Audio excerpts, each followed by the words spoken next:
नमस्कार, बहुत स्वागत है आप सभी का। मैं हूं आपके साथ शीनम शर्मा। सबसे पहले बुलेटिन की शुरुआत करते हैं बड़ी खबरों के साथ। पहली खबर पीएम मोदी के वेलकम से जुड़ी है और 3 राज्यों में जीत के बाद आज संसद में बीजेपी सांसदों ने प्रधानमंत्री नरेंद्र मोदी का स्वागत किया, जबकि दूसरी ओर मायावती ने बीजेपी की इस प्रचंड जीत पर सवाल उठा दिए। अगली खबर संसद के शीतकालीन सत्र से जुड़ी हुई है। आज से सत्र का आगाज हो चुका है, लिहाजा पीएम मोदी ने विपक्ष से सहयोग की उम्मीद जताई है। गोरखपुर के बाद शाम को सीएम योगी बलरामपुर पहुंचेंगे और एक बड़ी खबर झारखंड से आई है, जहां पर धनबाद जेल में यूपी के शूटर की हत्या कर दी गई है। गाजियाबाद में भी हुए गैंगरेप मामले को लेकर पुलिस का ताबड़तोड़ एक्शन लगातार जारी है। 3 आरोपियों को पकड़ा गया है। राम मंदिर की प्राण प्रतिष्ठा की तैयारी हो रही है, लिहाजा न्योता भी भेजना शुरू कर दिया गया है। 50 लोगों को न्योता भेजा गया है। पहाड़ पर मौसम बदल रहा है। तमाम खबरों पर विस्तार से होगी बातचीत।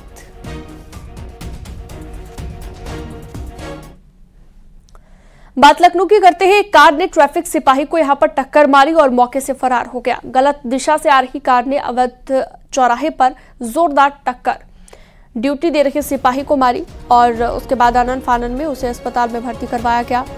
सिपाही के कंधे में फ्रैक्चर हुआ है। घटना का सीसीटीवी फुटेज भी सामने आ गया है। पुलिस ने आरोपी को पकड़ लिया है।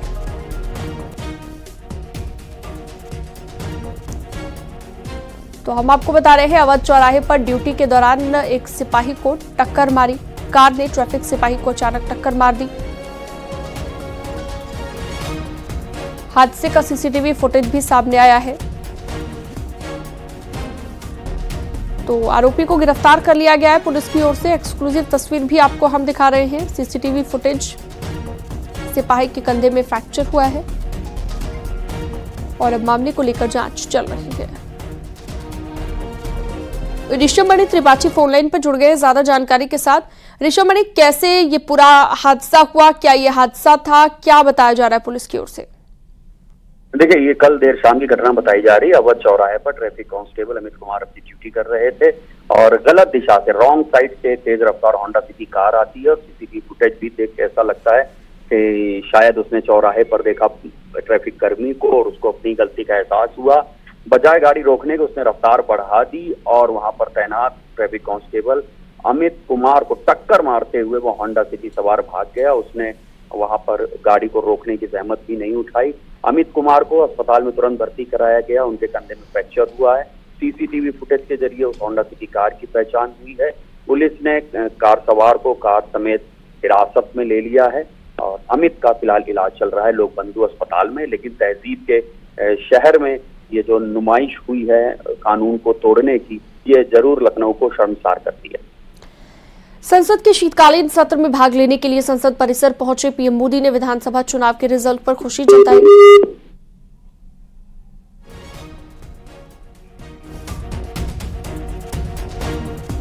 बहुत शुक्रिया तमाम जानकारी के लिए आपका।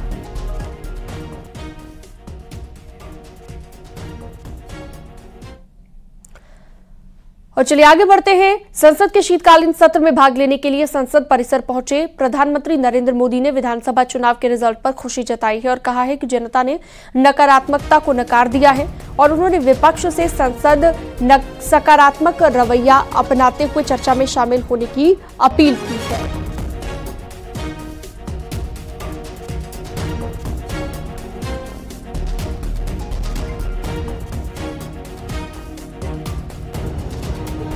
लोकतंत्र का मंदिर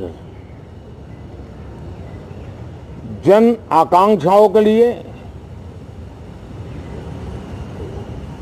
विकसित भारत की नींव को अधिक मजबूत बनाने के लिए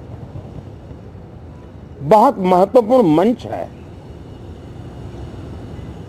मैं सभी माननीय सांसदों से आग्रह कर रहा हूं कि वो ज्यादा से ज्यादा तैयारी करके आएं। सदन में जो भी बिल रखे जाए उस पर गहन चर्चा हो, उत्तम से उत्तम सुझाव आए और उन सुझावों के द्वारा, क्योंकि जब एक सांसद सुझाव देता है तो जमीनी अनुभव का उसमें बहुत ही उत्तम तत्व होता है।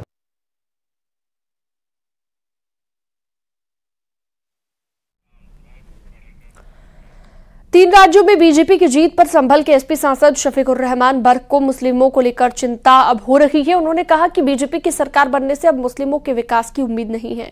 उन्होंने कहा कि अब तक बीजेपी ने मुस्लिमों के साथ अच्छा सलूक नहीं किया है। कांग्रेस की हार पर उन्होंने कहा कि चुनाव में हार जीत लगी रहती है और आपसी कमियां इन्हें दूर करने की जरूरत है।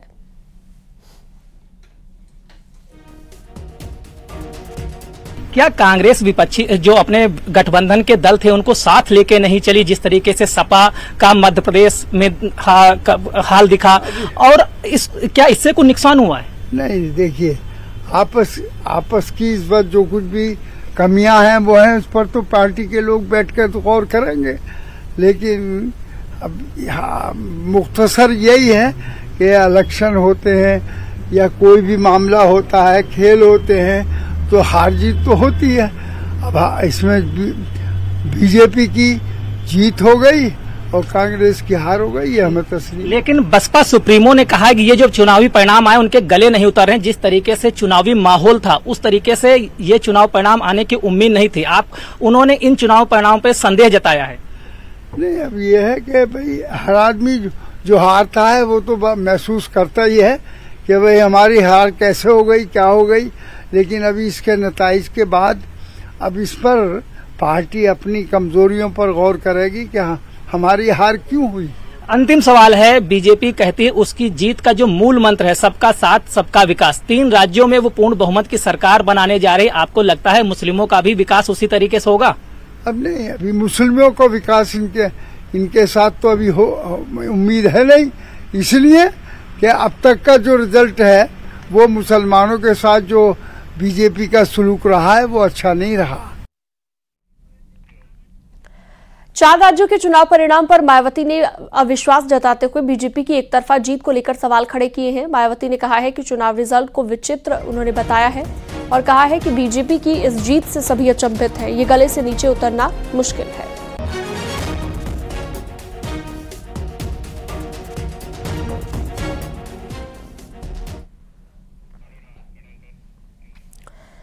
एसपी सांसद शफीकुर रहमान बर्क के बयान के बाद बीजेपी सांसद सुब्रत पाठक का पलटवार सामने आया। उन्होंने आरोप लगाया कि पहले की सरकार में तुष्टीकरण होता था, आतंकियों और दंगाइयों को छोड़ दिया जाता था, लेकिन अब ऐसा नहीं है। बीजेपी सरकार में ये नहीं हो पाएगा। मायावती के आरोपों पर कहा कि अब जाति और परिवार वाली राजनीति खत्म हो गई है। जीत दर्ज की है, 3 राज्यों में पूर्ण बहुमत की सरकार बनाने जा रही है, लेकिन बसपा चीफ मायावती कह रही हैं कि ये चुनाव के परिणाम जो हैं उनके गले नहीं उतर रहे हैं। उस पर संदेह जता रहे हैं, क्या कहेंगे आप? गले नहीं उतरेंगे। देखो, अब वो राजनीति समाप्त हो गई जो लोगों को बांटने की राजनीति होती थी। बांटने के नाम पर जिस प्रकार से केवल परिवार विशेष का ही भरण पोषण होता था, ये पूरा देश ने देखा। जाति के नाम पर परिवार चाहिए, परिवार में भी फिर अपना बेटा चाहिए, तो ये सब राजनीति अब बाहर निकल गए हैं। सत्ता जब मिलती थी तो केवल लूट के सिवाय कुछ होता नहीं था। आज प्रधानमंत्री नरेंद्र मोदी जी ने आने के बाद में जिस प्रकार से सेवा की राजनीति की है, वो देश की जनता ने उस पर मोहर लगाई है। आपकी पार्टी कहती है सबका साथ सबका विकास, लेकिन सपा सांसद शफीकुर रहमान बर्क कह रहे हैं कि जहां भी बीजेपी की सरकार है वहां पर मुस्लिमों के विकास की कोई उम्मीद नहीं है, बल्कि उनके साथ अत्याचार बढ़ता है। हाँ बिल्कुल, देखो, जो पहले सरकारों के तुष्टीकरण के कारण से आतंकवादियों को छोड़ दिया जाता था, दंगाइयों को माफ कर दिया जाता था। अब ये सरकार इस प्रकार की है, ना आतंकवादियों की तुष्टीकरण करती है और ना ही दंगाइयों को छोड़ती है। कुल मिलाकर कानून सबके लिए बराबर है, सबको कानून के दायरे में रहना चाहिए और सरकार रखने का प्रयास करती है। नोएडा अथॉरिटी में मुआवजा वितरण केस में जांच, सुप्रीम कोर्ट के आदेश पर एसआईटी ने जांच शुरू कर दी है और 15 सालों में मुआवजा वितरण की जांच की जाएगी। एसआईटी जमीन अधिग्रहण की ये जांच करेगी और इसके साथ ही आपको बता दें कि कई विभागों के ऑफिसर से पूछताछ हो सकती है। 3 सदस्यीय कमेटी पूरे मामले की जांच करेगी। एसआईटी टीम आज पहुंच सकती है नोएडा और नोएडा अथॉरिटी में कथित मुआवजा वितरण में फर्जीवाड़े की जांच एसआईटी ने अब तेज कर दी है। दरअसल सुप्रीम कोर्ट के आदेशों के बाद एसआईटी की जांच शुरू हो गई है और एसआईटी बीते 15 सालों में मुआवजा वितरण और जमीन अधिग्रहण को लेकर जांच करेगी। तो एसआईटी नोएडा अथॉरिटी, लैंड, वित्त विभाग, लॉ और प्लानिंग से विभाग के अधिकारियों से पूछताछ कर सकती है। इस केस की जांच राजस्व बोर्ड के अध्यक्ष की अध्यक्षता में गठित की गई 3 सदस्यीय कमेटी करेगी। सुप्रीम कोर्ट ने गेजा गांव में बढ़ा हुआ मुआवजा देने की जांच के दौरान सुनवाई में पिछले 15 सालों में दिए गए मुआवजे की जांच के आदेश दिए थे। एसआईटी टीम आज नोएडा अथॉरिटी पहुंच सकती है।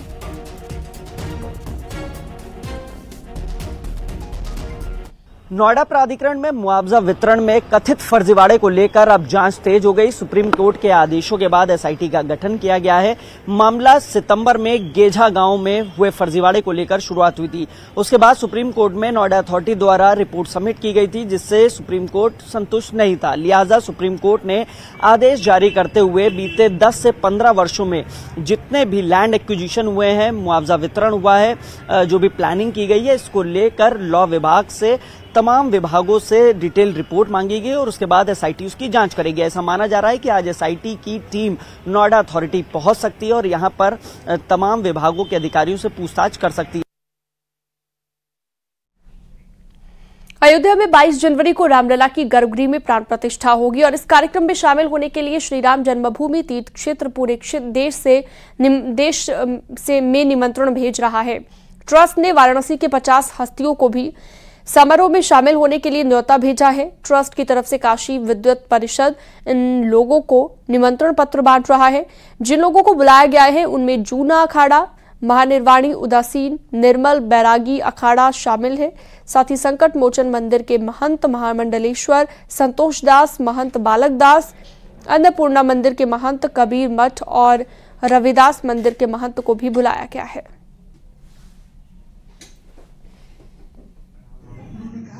रामलला की प्राण प्रतिष्ठा जन्मभूमि पर जो होने जा रही है, उसके लिए काशी के संतों को आमंत्रित करने के लिए मुझे दूत के रूप में ये जिम्मेदारी दी गई है। मैं इसको अपना बहुत बड़ा सौभाग्य समझता हूँ और काशी के संतों को, विद्वानों को, लगभग 50 लोगों का आमंत्रण पत्र मुझे श्री राम जन्मभूमि तीर्थ क्षेत्र न्यास की तरफ से प्राप्त हुआ है। उन तक पहुँचाने के लिए, उनको सादर आमंत्रित करने के लिए।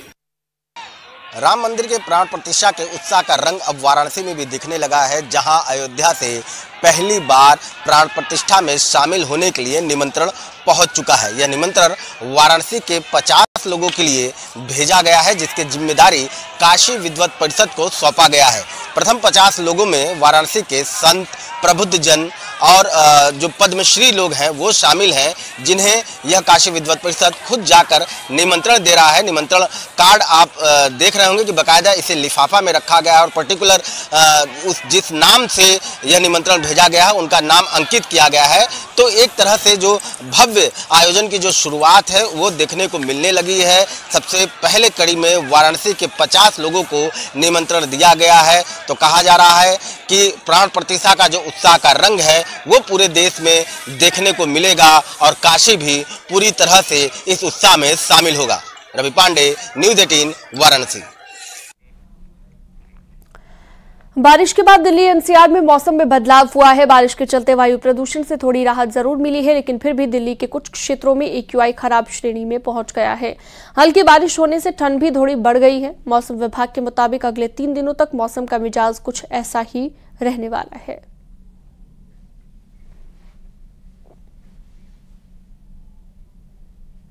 थोड़ा सा बदलाव देखने के लिए मिल रहा है। कल देर रात हुई बारिश के बाद वायु प्रदूषण से थोड़ी सी राहत मिली है और ठंड का एहसास भी बढ़ने लगा है। इस वक्त मैं मंडी हाउस के बाहर का नजारा आपको दिखाना चाहूंगी। जिस तरीके से लगातार गाड़ियों से निकलने वाला जो धुआं है वो कहीं ना कहीं वायु प्रदूषण को बढ़ा रहा है। और आपको बता दें कि केंद्रीय प्रदूषण नियंत्रण बोर्ड के अनुसार दिल्ली में जो वायु प्रदूषण है उसका AQI कुछ इलाकों में बेहद गंभीर श्रेणी में दर्ज किया गया है। 25 इलाके ऐसे हैं जहां पर जो हवा है वो बेहद खराब श्रेणी में है। और आपको बता दें कि इसमें Mundka, Anand Vihar, Nehru Nagar, Patparganj, RK Puram, north campus, Narela, IGI airport, Mathura road शामिल हैं। हालांकि बारिश होने के बाद वायु प्रदूषण के स्तर में थोड़ा सा राहत यहां पर देखने के लिए मिल रही है। और जिस तरीके से कल देर रात बारिश हुई है, हवा की गति तेज होने से प्रदूषण के स्तर में गिरावट दर्ज की गई है और अगले 3 दिनों तक इसी तरीके का मौसम भी रहेगा। और अगली खबर प्रतापगढ़ से, जहां पर कार को डंपर ने टक्कर मार दी। इसके बाद कार पेड़ से जाकर टकरा गई। इस हादसे में 4 लोग घायल हुए हैं। गैस कटर से गाड़ी काट कर लोगों को बाहर यहां पर निकाला गया है। लीलापुर थाना क्षेत्र में सड़क हादसा हुआ है, जिसकी तस्वीर आप देख रहे हैं।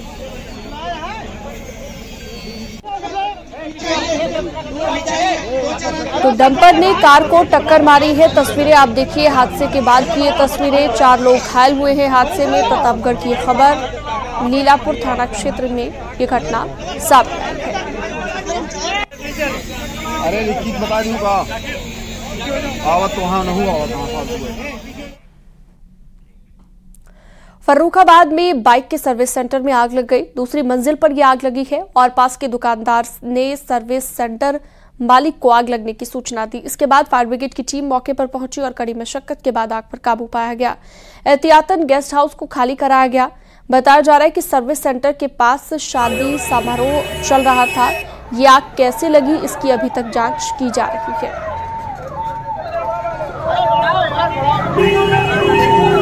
सुना लगी है।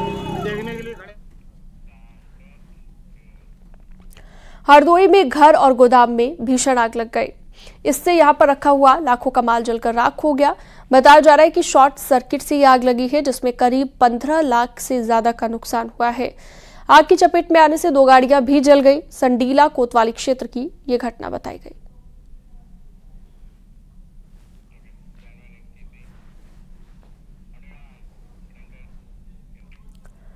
कानपुर देहात में एसटीएफ ने 6.5 किलो एक तस्कर को चरस के साथ गिरफ्तार कर लिया है। जब्त की गई चरस की अनुमानित कीमत लगभग 32,50,000 रुपए बताई जा रही है। पुलिस की टीम उसके अन्य साथियों के बारे में पूछताछ कर रही है। एसटीएफ को काफी दिनों से अवैध मादक पदार्थों की तस्करी करने वाले तस्करों के सक्रिय होने की सूचना मिल रही थी। तस्करों की गिरफ्तारी के लिए सिकंदरा पुलिस के साथ एसटीएफ की कई टीमें लगी हुई थी। आरोपी बिहार के पूर्वी चंपारण जिले का रहने वाला है। ये आरोपी उत्तर प्रदेश, पंजाब, हरियाणा में तस्करी किया करते थे।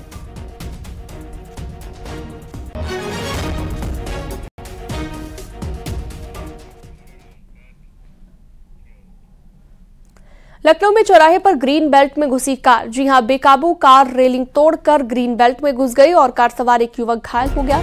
जनेश्वर मिश्र पार्क चौराहे की यह घटना हम आपको बता रहे हैं।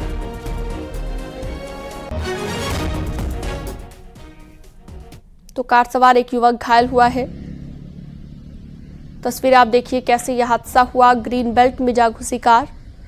तेज रफ्तार हादसे के पीछे वजह बताई जा रही है और कार रेलिंग को तोड़कर ग्रीन बेल्ट में घुस गई, जिसके चलते यह बड़ा हादसा हुआ। एक युवक घायल हुआ है।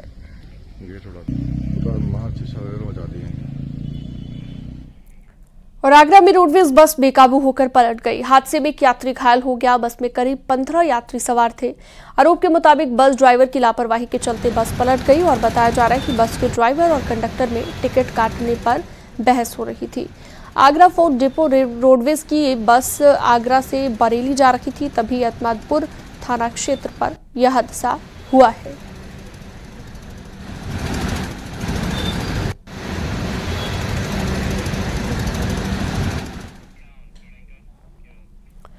कानपुर में शराब की दुकान के बाहर बंदर का शराब पीते वीडियो सामने आया है। घाटमपुर कोतवाली क्षेत्र के जहांगीराबाद की ये तस्वीर है। स्थानीय लोगों ने बंदर का शराब पीते हुए वीडियो बनाकर वायरल कर दिया। वीडियो में कुछ लोग उसे खाने के लिए कुछ देते हुए दिखाई दे रहे हैं, लेकिन बंदर सिर्फ जाम पीने में मशगूल है। ये बंदर क्षेत्र में चर्चा का विषय बना हुआ है।